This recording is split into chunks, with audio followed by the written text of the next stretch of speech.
President. Dr. Gumi Mohan. Our guest for the day, Dr. Mahesh Bhatt, our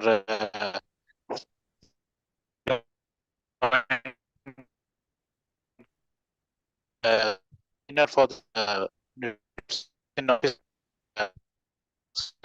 state joint secretary. A warm evening to each and everyone who has joined the platform today. There are a lot of people who will approach you with a lot of ideas. There are a lot of investment plans that come up. There are a lot of insurances that are. I think so. There are certain things that we really have to do that is worth our money.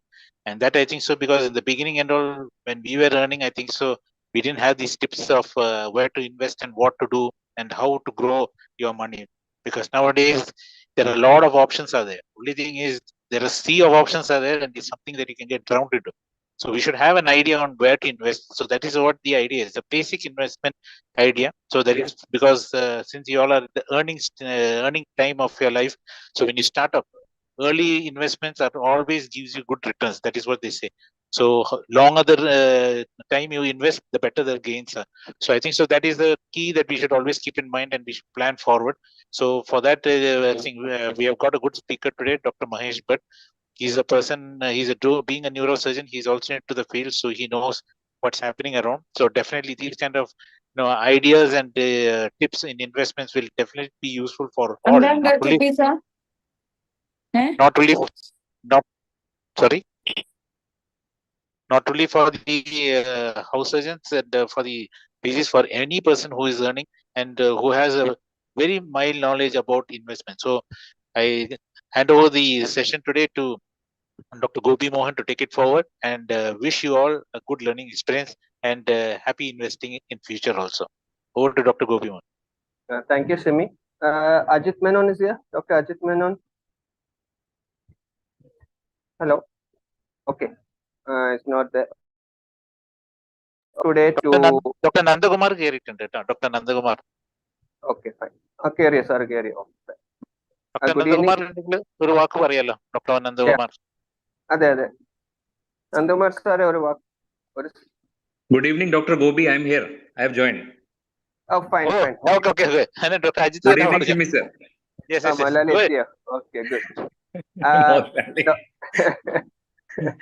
We should thank Dr. Ajit for getting us Dr. Mahesh Bhatt. So, Dr. Ajit, a few words from your side on another investment giant from IAP side in Kannur. No, sir. I'm not at all giant. And you can also introduce the speaker also. Yeah, okay. Good evening, respected State President Dr. Shimmi, sir, Secretary Dr. Krishna Mohan, convener for this tips, Dr. Gopi, our today's guest speaker, Dr. Mahesh Bhatt, Dr. Nandakumar sir, and all the young doctors on this platform. So this is, first of all, I would like to congratulate Kerala IAP, especially Shimmi sir and team, for taking this excellent initiative for young doctors, which we didn't get in our time. So my request is all the young doctors to utilize this and try to build on whatever income you are earning at this early or your young age. So today's scenario, actually, many people approaches you with so many investment plans and all. So, but you should have little bit of idea of what all those investments are. Otherwise, you will end up in trouble. That means you will invest your money and your returns will be hardly 3 or 4% after 20 years. So this is of no use for us. So to elaborate on this, today we have an eminent speaker in Dr. Mahesh Bhatt, who is a senior consultant neurosurgeon at Asker MIMS Kannur. He did his MCH neurosurgery from Calicut Medical College, fellowship in pediatric neurosurgery, BJ Wadia Hospital for Children, Mumbai, and fellowship in pediatric neurosurgery and craniofacial surgery from Birmingham Children's Hospital, UK.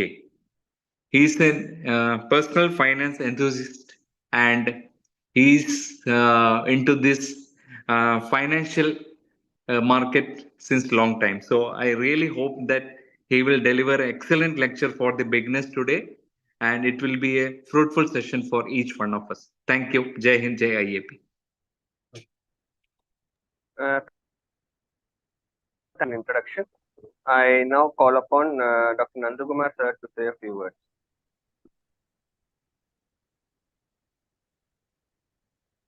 Sir, illai.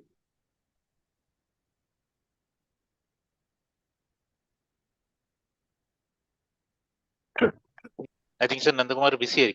Okay, just go ahead. I think so. We'll Yeah. go to Dr. Mahesh Okay, for the presentation. we'll go to Dr. Mahesh Bhatt for the presentation.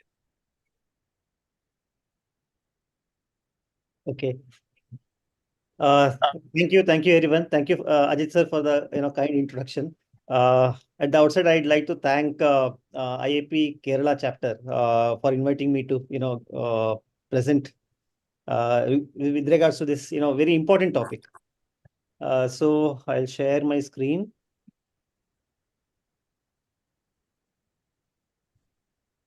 So are you able to see this? Are you able to see the screen? Yeah, it's clear. Okay, just a minute. Let me just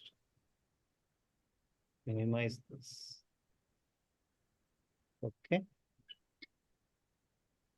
Okay, without wasting any time, I'll directly, delve onto the topic because I think, this 30 minutes, 45 minutes is, very insufficient. It's not sufficient to, tell in detail about all the, even the basics, even just the basics itself to make understand, to talk about all aspects. It is going to take at least 2 to 3 hours. So I'll try to, discuss on each and every aspect briefly, but I'll be mainly concentrating on why finance is important and why we need to understand regarding personal finance and what not to do and what to do. I'll give you some basic frameworks to build on further. So those who are interested, I think it's not a matter of choice. It's everybody should be interested and everybody should, because if you are handling money day to day, money is basic thing. Everybody needs money. So if you are saving money, if you're spending money, if you're earning money, you are dealing with money day in and day out. So if you don't know what that money does and what is the importance of that money and how to grow that money, you will be at loss in future. So, full disclosure, I am not a financial advisor. I have no, SEBI registration or anything. I am only a personal finance enthusiast. So, what is my qualification to come and speak here? So, I have, been, even from the beginning, yes, even from the MBBS days, I was quite interested in this, finance topic. So, I was doing a lot of research. I mean, reading, basically books. And from 2010 onwards, I opened a Demat account when I was a general surgery PG, second year PG. At that time, I started a Demat account, and I have done all what must not be done. So I have that experience as well. And then I have gone to further. I have gone to several workshops, finance workshops to learn more about it. So that is my basic qualification to speak this. No formal qualification as such. So what are the objectives of this presentation? So as I said, it is why this finance is important that we have to learn and know the avenues of investment and wealth creation and understand the difference between the life insurance policy. What is life insurance? I'll come to it later. I'll not waste time here. And ignorance policies. You will come to know what ignorance policies are and understand the impact of direct mutual. What are direct mutual funds and what are the mutual funds in general, and what are direct mutual funds and what are regular mutual funds? I'm pretty sure even the senior people may not know about it. And by the end of it, you should be able to you should be, at least you should try to be self-reliant in personal finance rather than giving all your finance decision making to an agent. So why finance education is important? So if you see the distribution of wealth, even it's in India, it's the same all over the world as well. That 40% of India's wealth is held by only top 1% of people, and top 5% people hold 80% of India's wealth, whereas the bottom 45% hold only 1% of the wealth. So that is a stark difference. So what is I mean, what is this? These 5% people who hold 80% of the wealth, what do they do? So basically, maybe this inheritance or whatever it is, but basically they understand what finance is, what financial education. They are able to leverage finance, in order to grow their wealth. So what are the myths? There are several myths in when it comes to the money matters. So initial thing is money is not important. Everybody will say money is not important. So I agree. Okay, money is not important, but whatever is important to us needs money. Okay, so you can never say that money. I don't want money. I don't want money. So everybody, if you want to have a good house, you need money. If you want your children to have good education, you need money. If you want good healthcare, you need money. So everything that is important to you, if you want to live in a good society, it's a upscale society, upscale place in your in your city. The real estate price is much higher than periphery. So everything that is important to you needs money. So it's a useless argument that money is not important. And the second, myth is that all the rich people, they just generally brand that rich people are bad people. They have made money by doing something illegal, or especially even from the many Bollywood movies as well. They show it as all rich people are bad. But what you need to understand is all these big businesses are built by rich people. Okay, or they have become rich by building these businesses, which have created a lot of employments. And with how this government is able to improve infrastructure, how the government is able to do these social reforms, it is through yesterday itself our finance minister presented the budget, right? So the total budgetary allocation was around 48 lakh crore this fiscal. So of that, 25.6 lakh crore rupees is collected through tax. So where do the government collect tax from? It's only from the rich people, right? Poor people don't pay tax. So this rich people pay most of the tax. I'm not saying there is GST, there are other things. So indirect taxes, but most of the direct tax, around 16 lakh crore, is collected from the rich people itself. So rich people help in developing the nation. And then another myth is that don't speak about money in front of children. So in your children generally, what they are looking at, whatever you are saying or doing, right? They are seeing that you are buying a car, you are buying a big mobile, there you are going on a holiday, you are going outside and eating. So all the luxury items, or whatever the prestige items that you are doing, whatever that which is not money wise, so that they are seeing and learning. But if you don't speak about the importance of money to your children, they'll only look at the bad things and learn about it, and they won't learn about the importance of money as such. So I think around high school age, so maybe after 7th standard, 12 to 15 years of age, that age is probably the right time to impart start imparting the financial education to children. And then there is also a very big myth that share market is gambling, or share market is very risky. Gamblers will be there everywhere. Gamblers will even bet saying that Aishwarya Rai will marry Salman Khan or not. They'll place big bets, crores together. They'll place bets. So gamblers will be there everywhere. So gamblers are in share market as well. But the idea of share market is not gambling.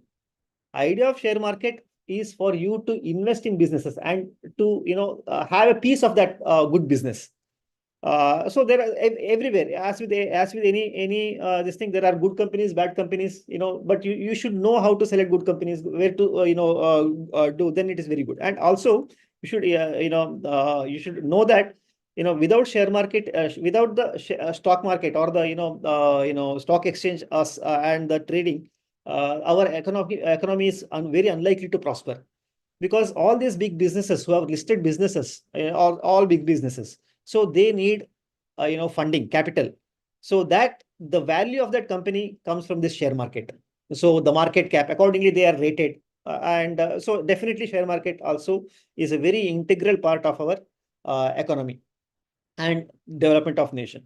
And then the final myth, everybody thinks that finance is very difficult, how to learn, but what you have to realize is that the person who you are saying that if you are unable to learn finance, and the person who you are outsourcing your finance to, agent, He's probably even 12th. He hasn't even passed 12th, or even hasn't passed even his degree. Whereas you have passed MBBS, and you are much better than him. So finance is not at all difficult topic. You just need to have common sense. You don't need to have very good high IQ. It's high school children will be able to master the personal finance. So, and it is integral part of our life as well. So you need to learn about it.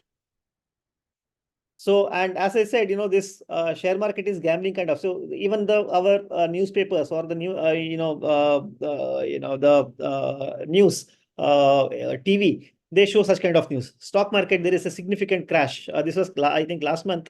Investors have lost 5.5 lakh crores. All this is, complete BS. The thing is, you have to understand, volatility is part and parcel of market, that you have to understand. And if there is this is when the market fell by, I think, 2 or 3%. That is when they told that the 5.5 lakh crore is lost by the investors. But nobody is losing, right? Who is losing? Only the person who is selling there is losing. Even then, just imagine, this is the same market crash that they are saying, where the red arrow that you are seeing there, that is when that news came. But you see, maybe in September, where I placed green arrow, they think that there I have bought the shares, and in this crash I am selling. So I'm buying at 222 and I'm selling it in the crash. Even in the crash, when I am selling, only if I sell, I'll be making loss, right? But if I had invested earlier, so even in this crash, I am gaining, I'm not losing. Okay, that you have to understand. So share market is not a zero-sum game. It is not like if one person has to make money, the other person has to lose money. So, the person who is coming in now will make money later. So if he has to hold it for a certain period, and then he will also make money. So share market is always growing, and it's not a zero-sum game. I agree, futures and options, F&O, that's a zero-sum game. So if somebody has to gain money, somebody has to lose money. So that is where most of the gamblers come. But that is also part of the economy, that gives liquidity as well. So there are hedgers, there are business people who want to hedge for any volatility. So futures and options helps in that as well. Okay, so what is the as I discussed, importance of financial education? Why it is important? The life expectancy with every decade, the life expectancy of people is increasing. Nowadays, it is quite common that people are living previously, maybe 40, 50 or 50 years back, it used to be the life expectancy was about 60 years. Now the life expectancy is increasing, and especially with the middle class and upper middle class with good healthcare, life expectancy can even go to 80, 90 or even 100 years. But you need to understand that your body will allow you to work only maybe till 60, 65, 70 years. You won't be able to work more than that. So you have to spend your last 30 years of life without any income. So if you are not ready for that, if you are not preparing for that from now itself, it is going to be difficult later. And then the cost of living is increasing day by day with the inflation. When we come to cost of living, there are two types of cost of living, increasing cost of living. One is inflation, and the second is lifestyle inflation. So I'll come to that later. And you have to understand that previously it used to be that kids will take care of us. Our next generation will take care of us. But now we have to be more pragmatic. Children are our retirement plans. Okay, they have their own life. They may want to go abroad. They may want to start their own family somewhere else. So we need to accept that reality. And then finally, never outsource your investment decision to others, because these agents or whoever who you are outsourcing this investment decision to, they will not bother about your returns. They will be only thinking about their returns when they are making decisions for with your money. They'll be looking at where I can make money. They will not see where my client can make money. So after the introduction, let me come to the proper financial education. It has 6 parts. Financial education involves 6 parts. One is earning. Once you earn, You have to spend and then save. Mainly it is saving, although I have, written it as spending. And once you save, you buy insurance. So you have to insure yourself, insurance, then investment, then tax and loans. These are the 6 components of financial education. So let us go through each one after another. So earning. So there are 2 types of income. One is active income and another is passive income. Both the incomes are a combination. How do we earn? What is it the combination of? It is a combination of the time we put, the effort we put, the knowledge we have, and with risk. So, but you have to understand that this is not constant. Time, effort, knowledge, and risk is not the constant. For each, variable, it is the time required for you to achieve that is different. The effort you need is different. Knowledge is different, and risk appetite, your risk that is involved is also different. So active income can be as an employee. We as doctors, we work for a hospital, so we are an employee of a hospital. Or it can be active income. Where active income is when your presence, your time, it is basically your time is the most important thing in active income. So unless you are present there, you will not be earning. So that is what is called as active income. So self-employed, if you are running a clinic, a small business, say you have a small hospital, you are running a small hospital, for that matter, but you are the doctor, you are yourself the manager, so then you are completely involved in that. Your presence is a must. Whereas passive income is where the time, maybe initially to study that, to get there, you will have to definitely you have to spend time. But once you have done that, you are completely free. Okay, your time involvement, your involvement as such, your time involvement is very less in passive income. So mainly the categories in this are, one is as investors, maybe equity, maybe real estate, maybe even FD. FD is also a form of investment, right? Debt instrument. And then as a big business owner, say you are running a company like Reliance, your Mukesh Ambani. So he is not actively involved in day-to-day management of business, right? He can do whatever his passion or whatever it is, but the money keeps on coming. And then royalties and rights. If you have written a book and you have rights for that book, and then the publisher pays you yearly royalties, so that is passive income. So initial, the time investment is only initial. So we think that, being doctors, we think that, we are the, very high earners.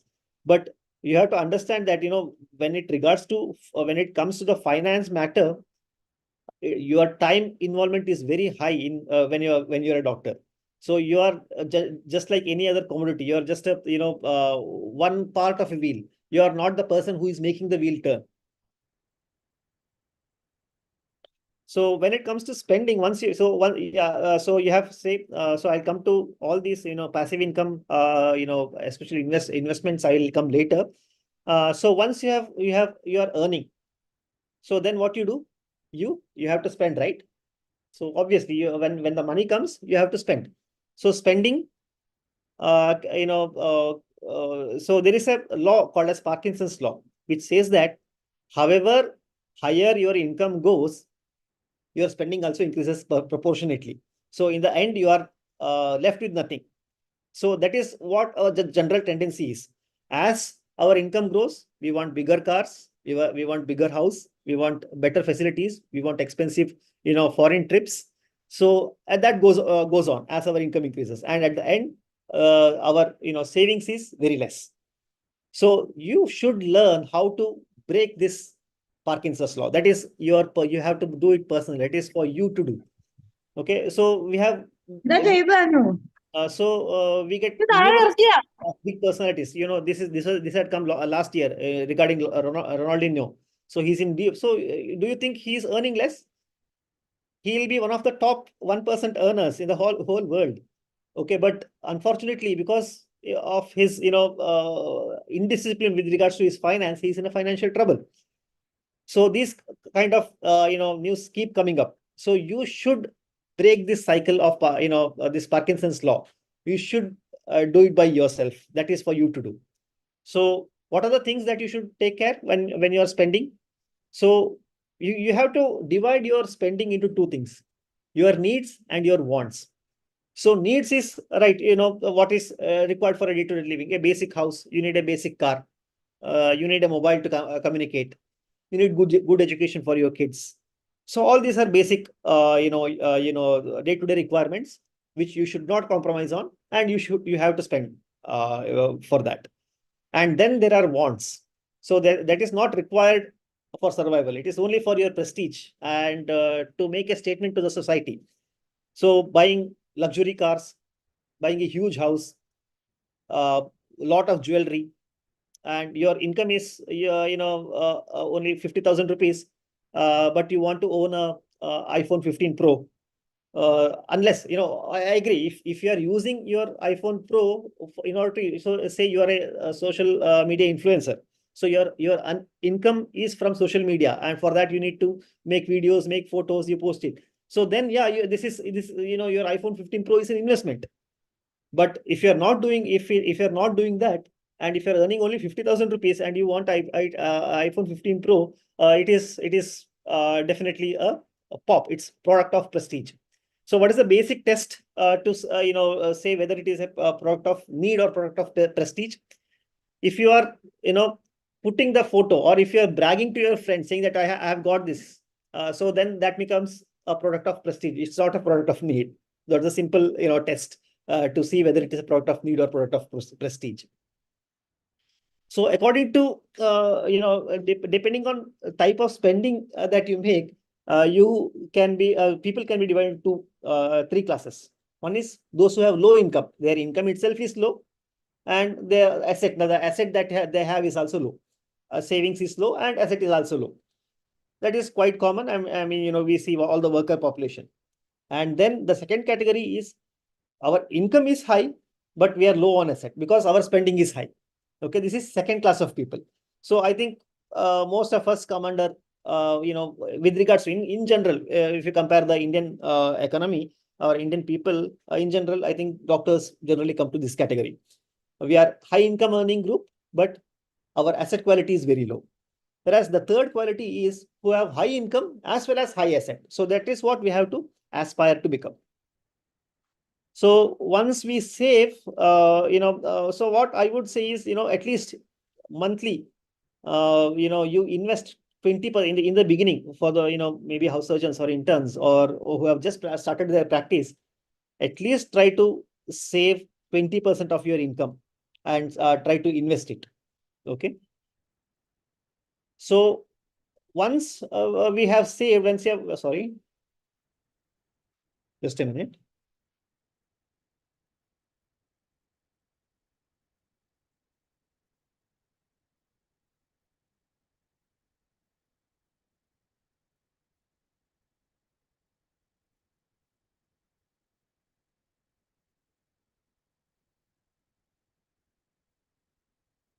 Okay.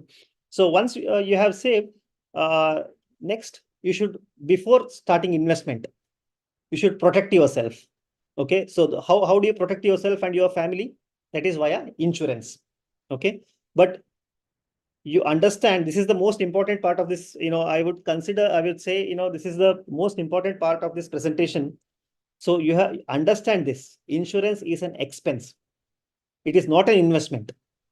Insurance it's an expense. It is going out of your pocket. You are buying the protection and you are spending on the insurance, right? So when you take car insurance, say you are taking motor vehicle insurance, do you expect any return on that insurance? No, right?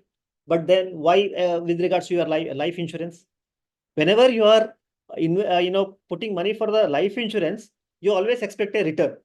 Okay, so how much I will get later? So that is where all the mis-selling happens, and all your investment, most of the doctor's investment will be in such products. I'll come to that later. So never mix insurance with investment. This is a take-home message. Never mix insurance with investment. Insurance is an expense. It should go out of your pocket. Once it goes out of your pocket, it will never come back to your pocket. You don't expect it to increase and come back to your pocket. Okay. So insurance in general is divided into two categories. One is life insurance and second is general insurance. General insurance is day to day, which we have health insurance, professional indemnity insurance, car insurance, travel insurance. So all these category come under general insurance. So these are each and every product is needed. So I'll just some because I will not say it separately, but with regards to the health insurance. So I would say that each person at the present time, in order to get a good health care, you need to have at least 20 to 25 lakhs of insurance per person. If you are a family of say 3 or 4, it should be you don't take a combined family floater of say 20 lakhs or 30 lakhs. God forbidding, say all 3 or 4 are involved in an accident or something. So this will definitely shoot up. They don't compromise on insurance. Take adequate insurance. However costly it is an expenditure for your protection. So don't compromise on insurance. From a good company, take a health insurance equivalent to at least 20 to 25 lakhs per head. Being a neurosurgeon, I know how patients with a head injury who come, how much the bill comes. Each one person's bill just before going from the hospital itself will be maybe 10, 12, 13 lakhs.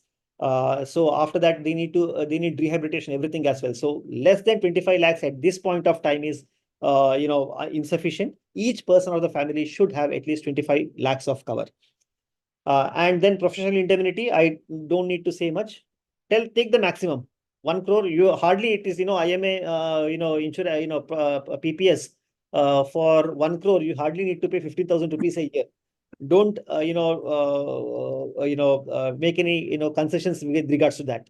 Just pay 15,000 rupees. You're getting 1 crore of insurance. Just take it. And then car insurance, I'm not going to in detail. So that everything, all of you know. So most of the mis-sellings and most of the problem happens in the other category. That is a life insurance when it comes to life insurance. So you just need to understand that life insurance means only term life insurance. No, don't take any other insurance policies. So all these agents who come to you, they will come saying that ULIPs, retirement plans, child plans, marriage plans, say whatnot. They'll have hundreds of different names for these insurance policies. So they will come and say that it's insurance policy. You know that insurance is an expense, right? So this insurance, they'll say that you will get insured for so much amount, and by the end of the tenure, you will start getting money back. So insurance is an expense. You don't expect money coming back in an insurance. Okay. So I'll explain it to you in detail. So this is one of the plans which last year it was forwarded to me by an agent. Okay. This is the, so I'll just for the sake of calculation, I'm just showing it to you. Say that for 5 lakhs per year you pay for 10 years, initial 10 years, and then in the small line it says that you wait for 2 years, and then you get 5 lakhs every year after that for 25 years. Okay, so you pay for only 10 years 5 lakhs, but every year 5 lakh you get for another 25 years, and then at the end you also get 55 lakh rupees. So looking at these numbers, it looks amazing, right? Wow, it's such a good plan. So it's very tempting to invest, right? But do you ask what is the how return on this? What is the actual return? What is the annualized return? So how do you calculate annualized return? So this is very important. You learn how to calculate. It applies to all these guaranteed plans, pension plans. The agents coming with the so these agents, usually these agents are either your close relatives or your bank manager or your bank person. Okay, so these are usually the agents, okay, who come to you selling these products. So don't fall for this trap because it is your hard-earned money. So I'll just tell you how to calculate the annualized return with regards to it. So just learn how to calculate it. Okay, so then you will be nobody can fool you. So how to calculate the annualized return. So in Excel, I have already, for the sake of time, I have already, put it. So yearly, so you take an Excel, dates and payments, you put the dates yearly. So 19, 24, 25, 26, 27, 28, like that. Yearly dates you put till whatever, 550 years or whatever it is. And then whatever the money you are giving out of your pocket, okay, 5 lakhs per year, that you put as minus sign, minus 5 lakhs. It is going out of your pocket, right? So minus 5 lakhs for 10 years, 1, 2, 3, 4, 5, 6, 10 years. And the plan says that you have to wait for 2 years, and then you get for 25 years, you get every year, you get 5 lakh rupees. Okay, that is plus. So here it was minus, here it is plus. So 25 years, it is, I'm written 24 years, 5 lakhs. And then at the end, you are getting last 5 lakhs plus 55 lakh rupees. So that is 60 lakh rupees as a final settlement you are getting. So how do you calculate? So this is going on for so many years, right? How do you calculate the annualized return? It is called as extended internal rate of return, the formula in the Excel. Okay, you say equals to, that is formula. Okay, it is XIRR. Okay, this is the formula. Okay, XIRR. Then it is asking for payments. So you do what? You select all the payments. Okay, from here till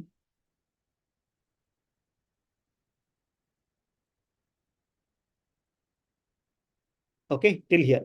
These are the payments. And then it asks for dates. So it has to be corresponding. You don't make here and there, then it will not give the proper result. So select the dates. Okay.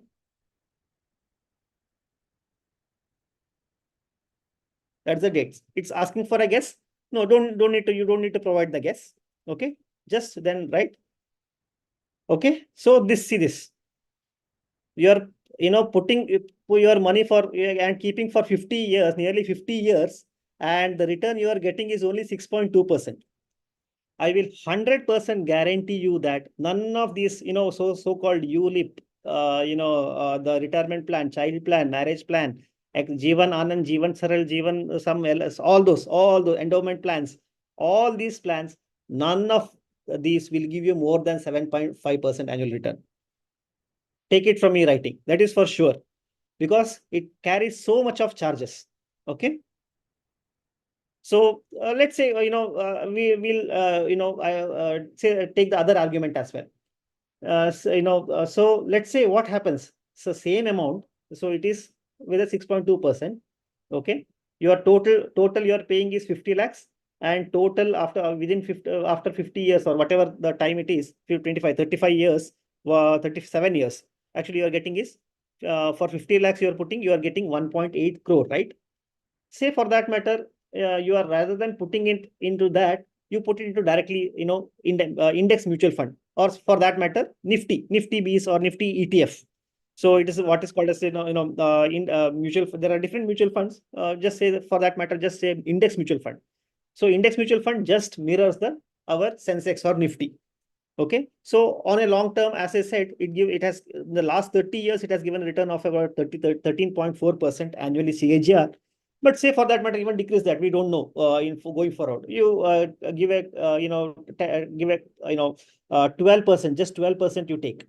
Even then, if you are in the same amount of time, what you are earning is 18.75 CR. So where is this 1.8 CR and where is this 7.75 CR? So they will say that, oh, there is tax, you don't have to pay tax for this. But okay, fine. You give, your long-term capital gains tax. Now, right now it has become 20%. You minus 20% from this. Even then it is more than 15 crores, right? Where is 1.8 crore? Where is 18 crore, 15 crore? And then their second argument is that you are getting insurance.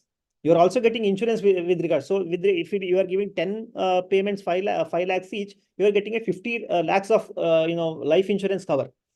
Okay, let's take that as well. You don't take 50 lakhs. You take 1 crore term insurance for a healthy 35-year-old person who is taking 1 crore term insurance. It will be around 30,000 rupees a year for 1 crore term insurance. So you minus that as well. So you buy a separate term insurance and you put only the remaining 4.7 lakhs into the same 12% index fund, which gives 12% annualized returns. So same this thing is, and also they say that you are getting yearly, after 2 years you are also getting yearly 5 lakhs, right? Okay, you remove that as well. You take out 5 lakhs yearly from that. So, and at the end, what at 12%, how much you are getting? So you are getting 12.2 CR. Again, okay, fine. Take 20%. Again, you take out the capital gains. Even then, it is around 10 CR, right? So where is 1.8 CR? Where is 10 CR? Okay, there is no comparison. Okay, so never fall for these traps.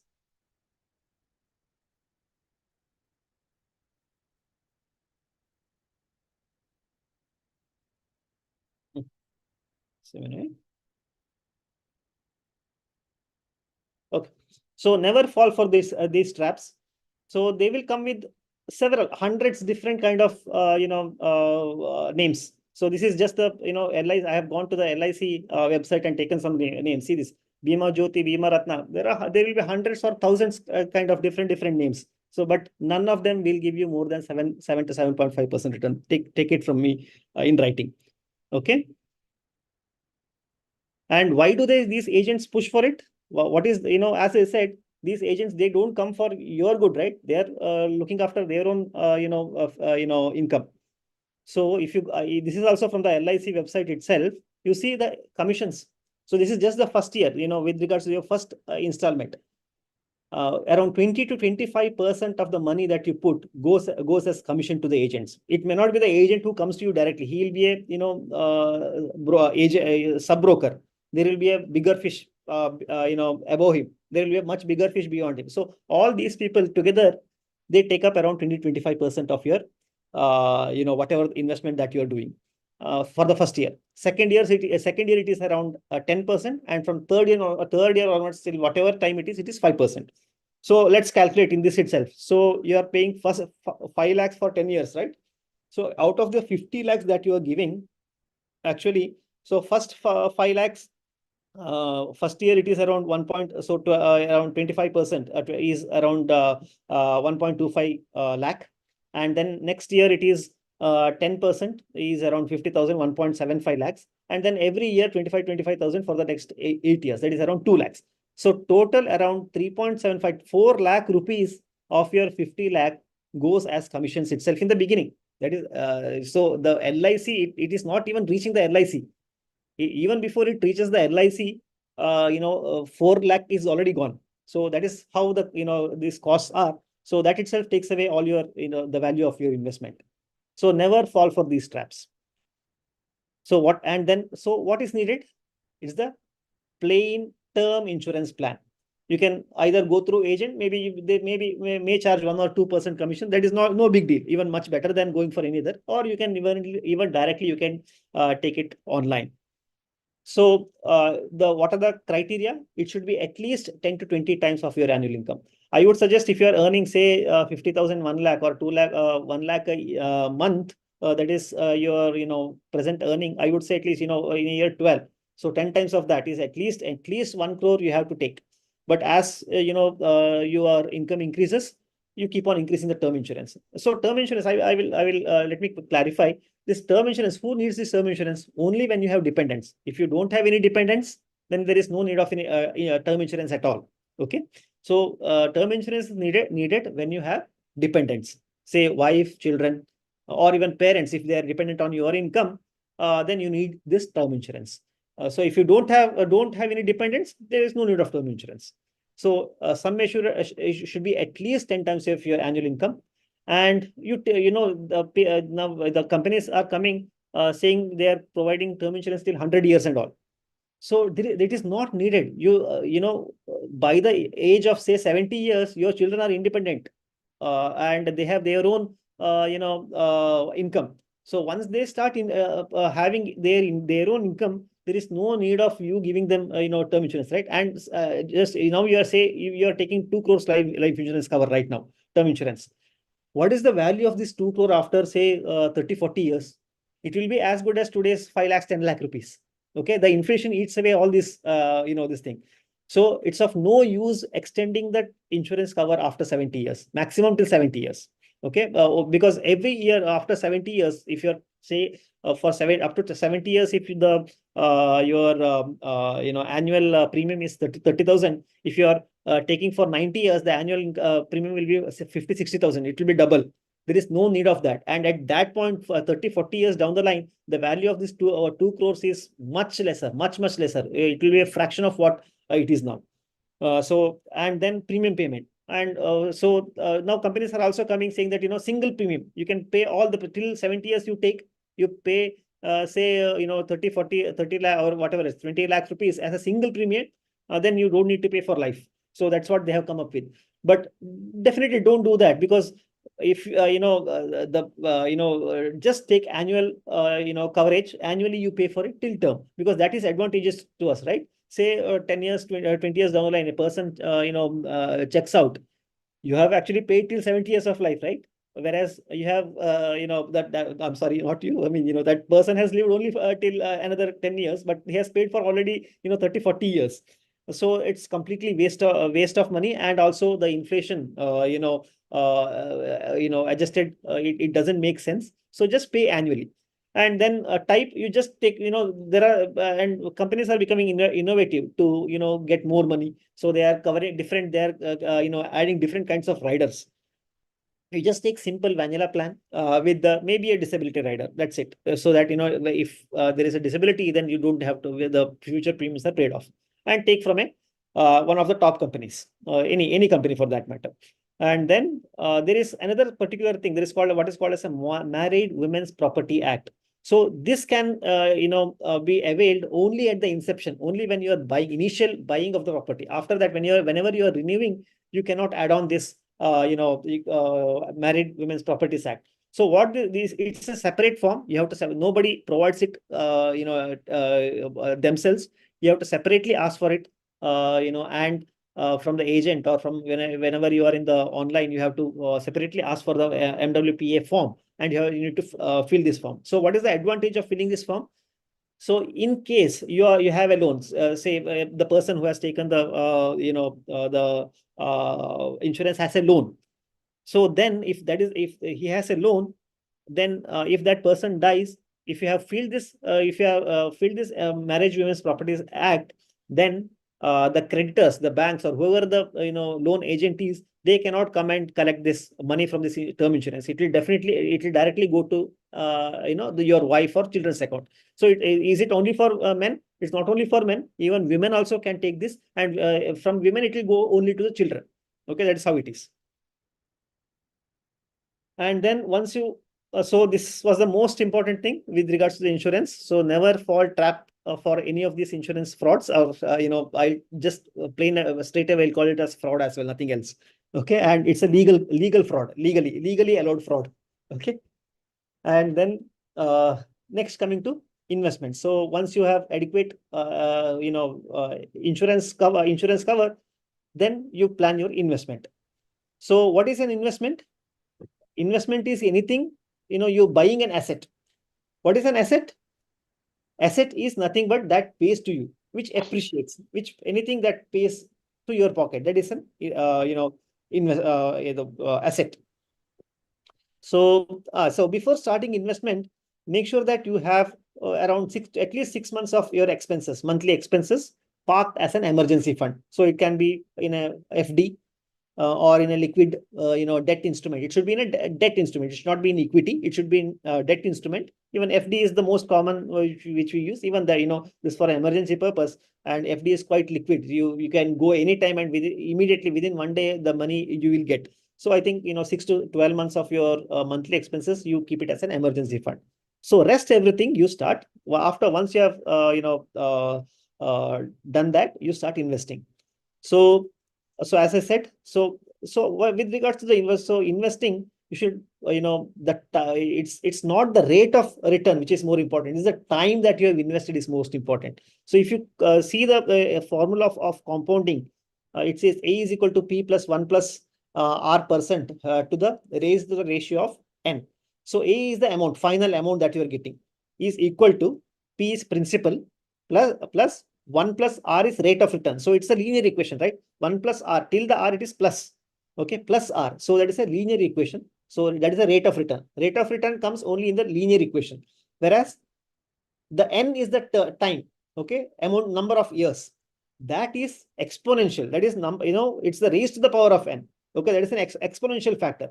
So you understand that it is not okay. Rate of return is important, very important. I'm not saying that it is not important, but it is more about the time you are invested. That is the most important. So that is why, start early, even if it's a small quantity amount, start early. At least 20% of your, I would suggest, go for 30, even if possible, 40% of your, income, start investing right now itself, because when you are very young, you can take risk, right? So, you have to, but basic understanding that you should have is, where the main two basic investment opportunities are one is equity and the second is real estate, right?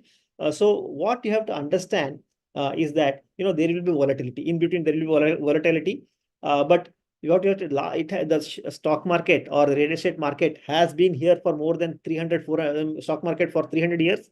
Real estate market maybe much more than that. Okay, so it has been appreciating all to the time. Okay, so that you have to understand, and during the dips, ups and downs, you should stay invested. That is a basic goal that you have to, I'll tell you, when when I come to equity, I'll explain further what happens when a new person opens a demat account. What happens? I'll just tell you regarding that. But this is the importance. So to keep invested for the very long time. Okay, so with regards to this, I'll tell you, what we say is, Warren Buffett, we consider him as one of the greatest investors, right? So who has done, but how, how old is he right now? Right now, he's probably 95, 96 years old. But when did people start noticing him, saying that, oh, he's a very good investor? Maybe last 20 years, right? 20, 25 years, say when after he has crossed 60, 70 years. But at what age did he start investing? Do you know that? He started investing at the age of 14 years, 14 years he started investing. So it's actually not, he's not anything great. I mean, his annualized return is say 20 to 23%. That is his annualized return, and which is possible for anybody. But it's a time that is what mattered. So he has been invested for last 70 years. So that is what has made him the greatest investor. Okay, so what are the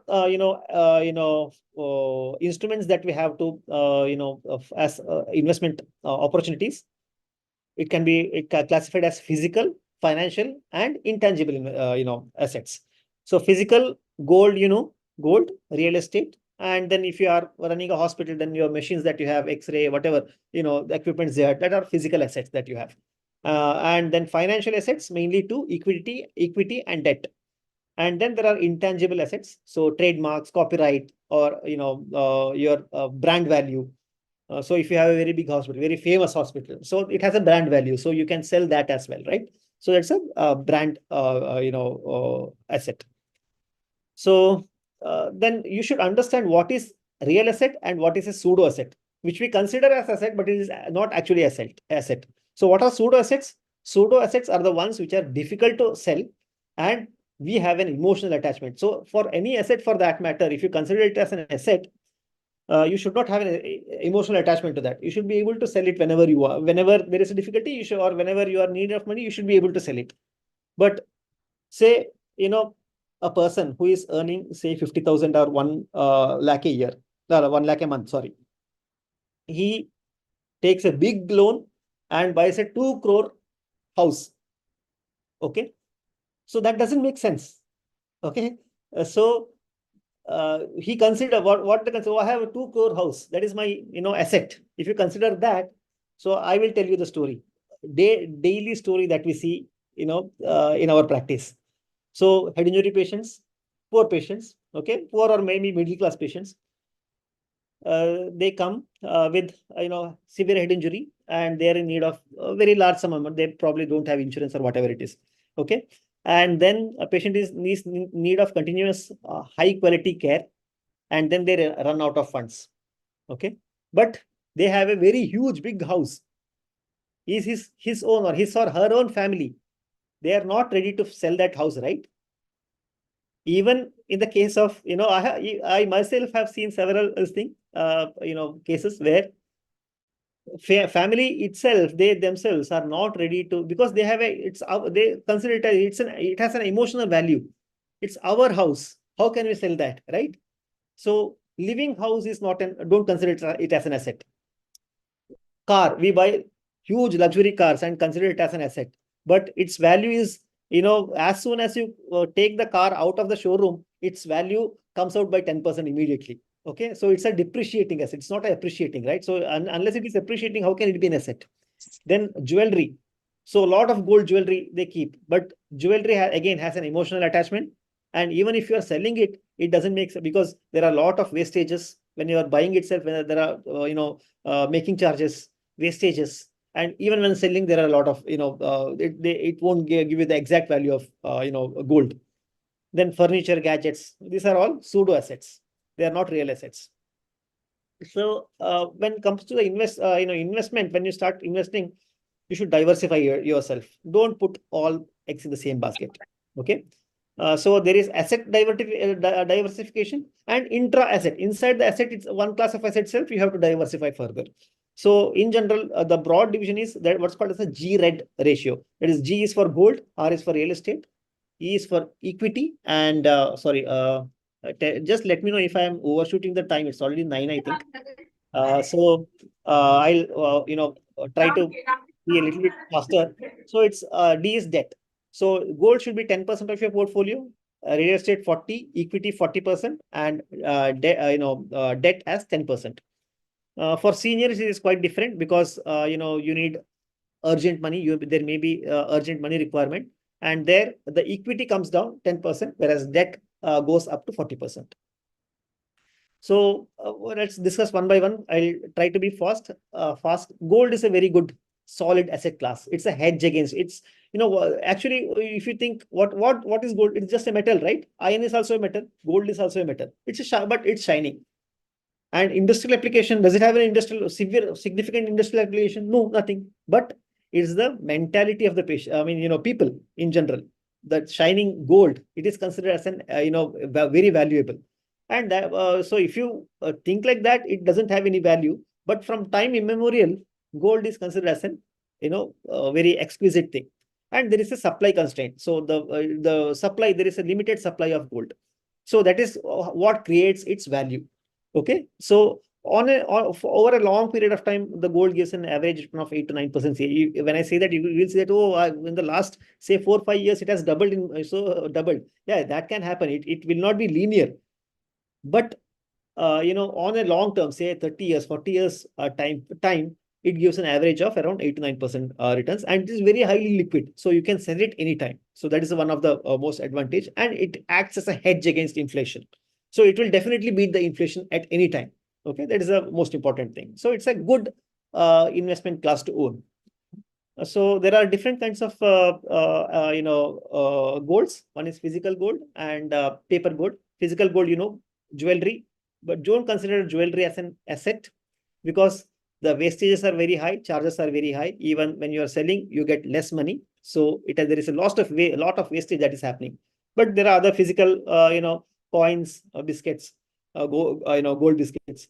But the thing is, in order to store that, you need to spend more money, and then there is a risk of theft as well. So in order to, so there is paper gold. So paper gold, there are different types. So gold ETF, digital gold, lots of banks are coming with digital gold, and there are gold mutual funds. But according to me, the best is what is called as sovereign gold bonds. Quarterly, in a year, 4 times it is released by the government, and it is guaranteed by the government of India. So if you believe in government saying that, our India in next, say, 20, 30 years will not be like Zimbabwe or, any African countries, it won't go to that, then you can buy sovereign gold bonds. So the advantage here there are several advantages. One is it is guaranteed by the government. And the second is most important thing, it is giving 2.5, it's paying you 2.5 in order to just, even if you hold it, you will get 2.5% interest. In the whole world, there is nowhere else, this facility is there where you are getting interest for gold. Okay, you're getting 2.5% interest for gold. And also if you keep it till maturity, say the maturity period is 8 years. So if you keep it till maturity, whatever the gains, capital gains that you have made, it is completely tax-free. So that makes it the best asset class in gold. Okay. So I would even consider, you know, with the interest and the tax-free status after maturity, probably the returns will equal that to that of the, you know, large cap equity. Okay, then I'll skip this. And then coming to debt. So whenever you are considering debt, what is the you know, when you're putting money in debt, the main goal of debt is protection. At least that the money that you have put it, you should get it back. So that is the basic, and it should hedge against inflation. So at least it should cross the inflation. Okay, so that is the basic idea of debt. So inflation is the most important factor here when you're considering investment in debt. So although they say that the wholesale price inflation is 6%, but with regards to the middle class, for us, it is much higher, maybe 8%, 9%. So the one thing is price inflation itself, and the second thing is there is what is called as lifestyle inflation. Say right, I mean, maybe 10, 20 years back, we were happy with the 21-inch TV, right? Then it became say 24-inch, 32-inch, 44-inch. Now it is 55-inch. That is lifestyle inflation. Okay. So we have a lifestyle inflation as well. So if you consider lifestyle inflation as well, the inflation is around 8 to 9%. So you should invest in when you are investing for a long term in a debt instrument, it should be an instrument which at least gives you 8%. So let's come to FD. So one of the favorites of everyone, right? So everybody will have large amounts in FD. So is it tax efficient? So as I said, for emergencies, you keep it in emergency fund, 6 to 12 months of your expenses, you keep it in FD because that is very, very much liquid. But beyond that, is it really tax efficient, or is it really does it really beat in the inflation? Let's take an example. So current FD rates is around 7%. So say if you say you are coming in the 30% tax slab, okay. So what is the post tax return? So you get 7%, say 7,000 rupees for a lakh, and then 3,000 goes as so out of 7%, 30% goes as tax, right? So whatever remaining is only 4.9. Actual return is only 4.9%, whereas the inflation is 6%. That is WPI inflation. I'm not saying about lifestyle inflation. So effectively, it means that if you put 100 rupees in FD this year, when it matures next year, you're getting total after tax, after inflation, everything, you are getting 98.9 rupees. I'm pretty sure none of you have considered, FD returns like this. But when you consider it like this, you say that it is not tax efficient. It is not inflation proof. Okay. So it doesn't even beat the inflation. So do not invest huge sums of money as FD. Rather than the debt instruments, the better debt instruments will be government securities, which gives around 8 to 9%.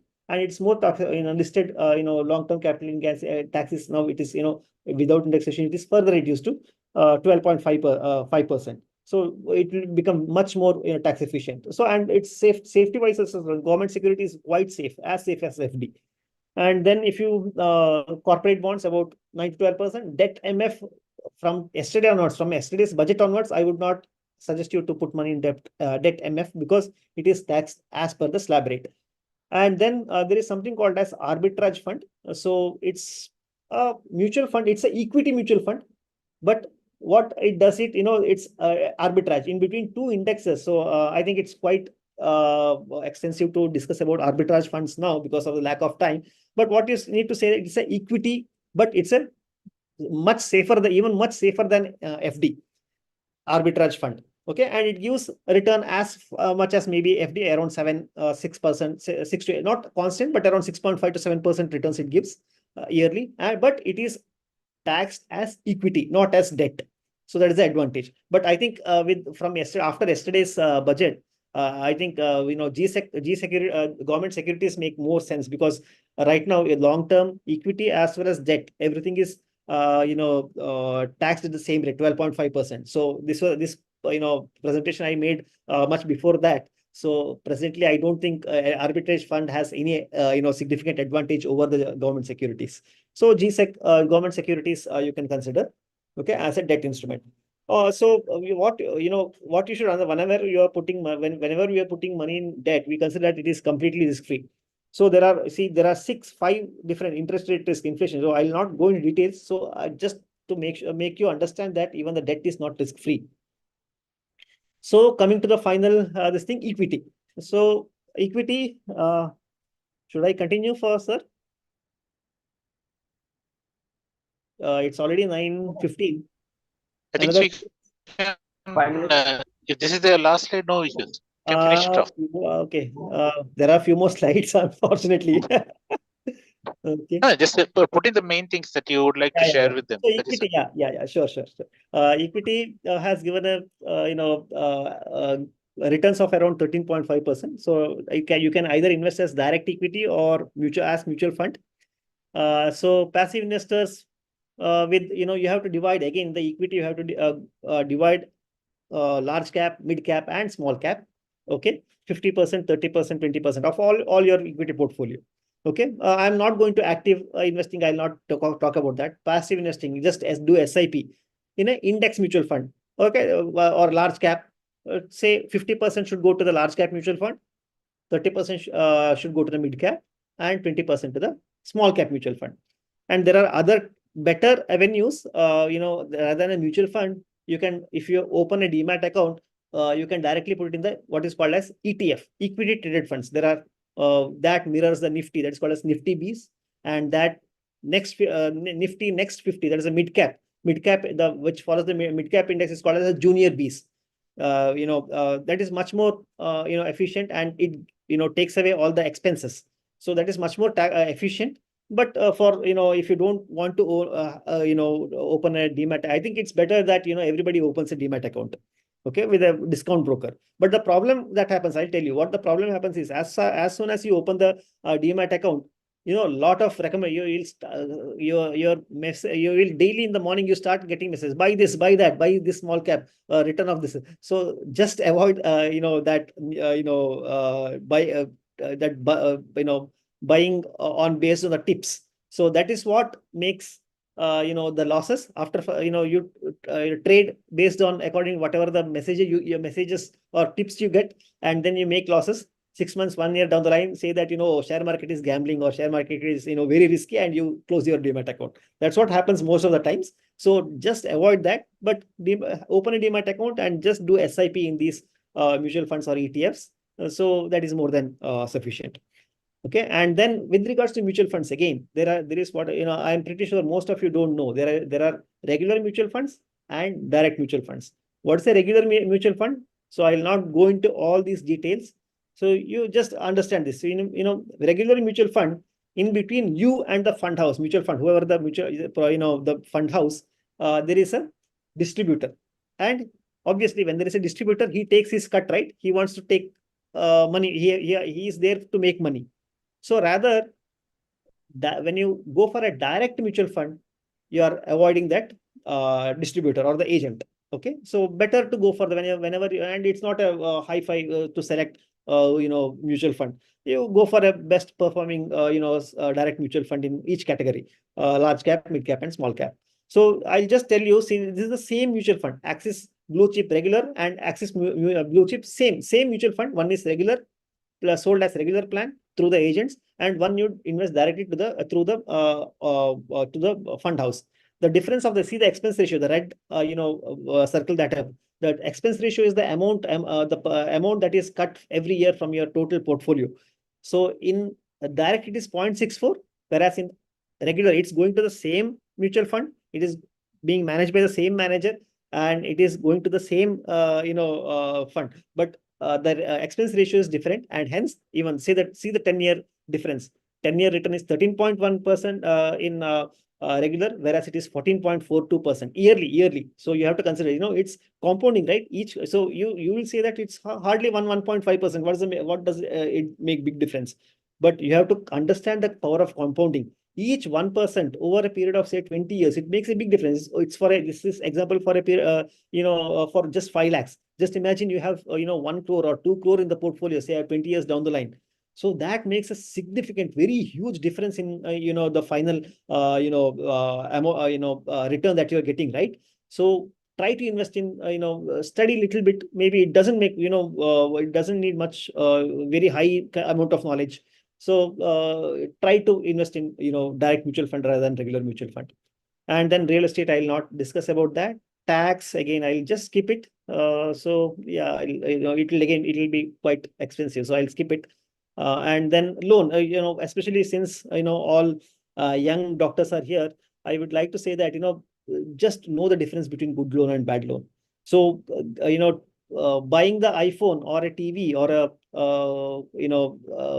gaming console on loan is a very, very bad loan. It is not productive. It is not creating value for your assets, and it is from your post-tax income, right? It is from a post-tax income. So all these are bad loans. Definitely don't go for that. So what are the good loans that you should that is okay to have? Education loan is okay. Business loan, because it is creating value, right? And home loan, because it is very tax efficient. So these are the good loans. Just go for the good loans. Please avoid bad loans. Okay. Okay, thank you. So I would request everyone to read these 2 books. It will change the way you think about money. So one is Rich Dad, Poor Dad, and the second is The Psychology of Money. Please read these two books. Okay, thank you.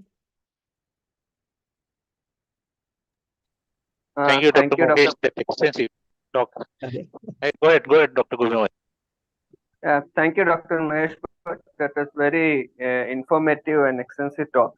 Lot of people have requested us to have a part 2 of this program, so that because they feel that rather than rushing, they can also have more. This is quite extensive, because to talk about all these things within 1 hour is very difficult, sir. 1 hour even, it is. Yeah. So they also don't want rushing. So Yeah. we have a couple of requests to have part 2. So we will consider about it surely, because I think people are interested about this. Being Yes. young, all the crores and all you talked about, it has really sparked interest in them. I think Okay. Dr. Mahesh has really touched the main point. See, I think so. We all should Yeah. know is, first thing, you require a term insurance. Second thing is a health insurance. Those 2 are the biggest points that he has got for your good loan and your bad loan. That's a good point to take home. And also investing, gold or whatever. So I think so. Many people would like clarity regarding mutual funds and other things, like where to invest, also in the gold, also how to invest and all that. Even starting an SIP, all Yes, that. I think so. Those are the things they are looking out for. Yeah. So I think so. With those suggestions, I think so. Dr. Mahesh can plan up another one for the next month. So, or if there are any suggestions, definitely you can put it over to us, and we will send it over to Dr. Mahesh, and he can prepare it and get back to us with by another month's time. So I think so we'll have it only on the 4th week or so. So you have enough time. So if you have those who are on the platform have any topics that we can discuss, that is definitely, I think so. Dr. Mahesh can do it if it is within his limits. But I think so it is he can cover. Those are things that he can cover. So those are, I think, so the main message. Go ahead, Dr. Gobi. Yeah, we can see if the interest is. We can see if the interest is sustained like this. We can have a financial talk every month. Call it as a financial classes or something like that. I think so, Dr. Mahesh. I think so. The next you can plan it. If you have a person getting an amount of say 10,000, how to invest, where to invest. Those are, I think so, because those are things that is going to happen to all the interns. Yes. Get 10,000 rupees, where to invest, and those kinds of things I think will be useful for them. Yes, sir. So plan in such a way. Because lakhs. Definitely. Because lakhs and crores will not be in that house surgeon. This one, we can go for a smaller amount for house surgeon's perspective. How much they can, if it's small amount where they can invest, and then we can go for the bigger amount, because the thing what you are telling is earned by the consultants. Okay. So we can. No, it's applicable to everyone, sir. It doesn't matter how much amount you have. It's the same thing applicable. Even if you have a very small amount, You have to, it's only the, the proportion, the proportion remains the same. Okay. Yeah, that's what Simi said. You can just tell amount, how to invest, what you'll get, how you can put, where you should not invest. Maybe we can talk about it and we can discuss about later how the classes we can take. I'll keep in touch with you. Dr. Nandakumar, can you please say a few words? Nandakumar sir, undo. Sir, ഇടയ്ക്ക് message ഇട്ടുണ്ട് ഉണ്ടല്ലോ കണ്ടല്ലോ sir. Sir വീണ്ടും കേൾക്കാൻ പറ്റില്ല doctor Nandakumar. Unmute. അത് ചെവിയിൽ വെച്ചിരിക്കുന്ന സാധനം ഒച്ച കേൾക്കണില്ല. ഡയറക്റ്റ് വെച്ചാൽ മതി. ബ്ലൂടൂത്ത് വർക്ക് ചെയ്യുന്നില്ല. ബ്ലൂടൂത്ത് വർക്ക് ചെയ്യുന്നില്ല. നമുക്കൊന്ന് വോട്ട് ഓഫ് താങ്ക്സ് പറഞ്ഞല്ലോ. നമ്മള് ചെയർമാൻ എത്തിയിട്ടുണ്ട്. ജോണി ചെയർമാൻ എത്തിയിട്ടുണ്ട്. ഡോക്ടർ ജോണി 2 വാക്ക് പറയാം.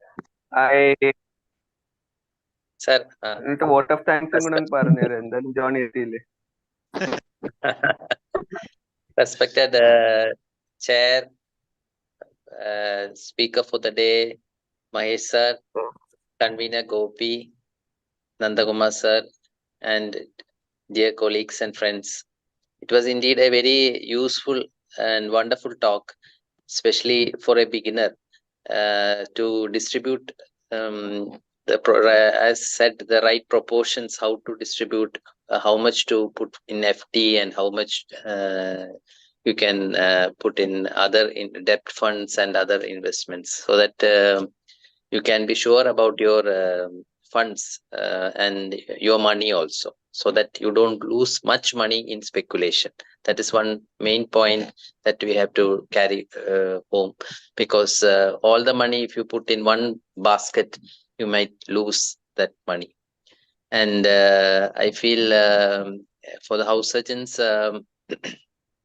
it will be very useful, and a couple of more classes on this finance aspects, like all the schemes and how to invest on which platform, or which platform, how much they take the brokerage, or how much, wherever we can do it free of cost. All those things can also be elaborated. Anyway, it was a very fantastic talk, and I thank Shimi sir for presiding the CME today, and Mahesh sir for that crisp and lucid talk, and my own good friend Gopi for coordinating the whole event, and all who have attended today, and my dear house surgeons who I think will carry this message to their own friends also. That will be the best thing what a CME can carry forward. Thank you so much. Thank you all. Thank you. Thank you. Thank you.